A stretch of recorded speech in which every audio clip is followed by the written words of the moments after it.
Hi friends, good morning.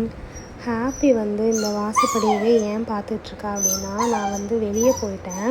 நான் வெளியே போகும்போது ஹாப்பி வந்து தூங்கிட்டு இருந்தா. எப்போவும் நான் ஹாப்பிக்கிட்ட வந்து, ஹாப்பி நீ சத்தம் போடாத, அம்மா வந்து வெளியே வாஷ்ரூம் போயிட்டு வரேன், இல்லை பாத்திரம் விளக்க போயிட்டு வரேன், நீ வந்து சத்தம் போடாத, என்னை தேடாத, நான் வந்துடுவேன் அப்படின்னு சொல்லி ஹாப்பிக்கிட்ட சொல்லிட்டு போவேன். ஸோ அப்போ என்ன பண்ணுவான்னா, அவள் வந்து சத்தம் போட மாட்டாள், அமைதியாக படுத்துக்குவாள்.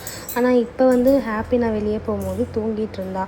ஸோ அதனால் நான் வந்து அவகிட்ட சொல்லாமையே நான் வெளியே வந்து வெஷல் வாஷ் பண்ணுறதுக்காக நான் வந்து வெளியே போயிட்டேன். ஸோ போயிட்டு நான் வந்து வரும்போது இந்த மாதிரி தான் ஹாப்பி ரொம்ப நேரம் வந்து என்னை கூப்பிட்டு தேடிட்டு கத்திகிட்டே இருந்திருக்கா. ஸோ என் ஹஸ்பண்ட் தான் இந்த வீடியோ எடுத்தாங்க. ஸோ நானே இதை வந்து வீடியோவில் தான் பார்த்தேன். எனக்கு ரொம்ப ஹாப்பியாக இருந்துச்சு. ஹாப்பி நான் இந்த மாதிரி தேடிட்டு என்னை கூப்பிட்டே இருந்தது. எனக்கு இந்த வீடியோவில் பார்க்கும்போது ரொம்ப ஹாப்பியாக இருந்துச்சு. டெய்லியும் ஹாப்பி வந்து இந்த மாதிரி தான் பண்ணிகிட்ருப்பா.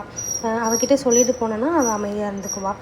அவர்கிட்ட சொல்லாமல் போனால் என்னை கூப்பிட்டே இருப்பாள். நான் வர வரையும், என்னை பார்க்குற வரையும் அவள் வந்து என்னை கூப்பிட்டே இருப்பாள். ரொம்ப ஹாப்பியாக இருக்குது உண்மையாகவே. ஏன்னா நிறைய நம்ம வீடியோஸில் வந்து கேட்டிருப்போம், டாக்ஸ் வந்து மனுஷங்களை விட நம்ம மேலே ரொம்ப அன்பாக இருக்கும் அப்படின்னு சொல்லிட்டு. அதை நான் வந்து ஃபஸ்ட் டைம் வந்து ஃபீல் பண்ணுறேன். ரொம்ப ஹாப்பியாக இருக்குது. ஹாப்பி இந்த மாதிரி வந்து என்னை தேடுறது, என்னை கூப்பிட்றதுன்னு சொல்லிட்டு டெய்லி இதே மாதிரி தான் பண்ணிகிட்ருப்பேன். அப்புறம் நான் வந்தோடனே ரொம்ப ஹாப்பியாகிடுவாள். ஸோ இதில் ரியாக்ஷன்ஸ் பாருங்கள். நான் வந்தோடனே ரொம்ப ஹாப்பியாக வந்து என்கிட்ட வந்துடுவாள்.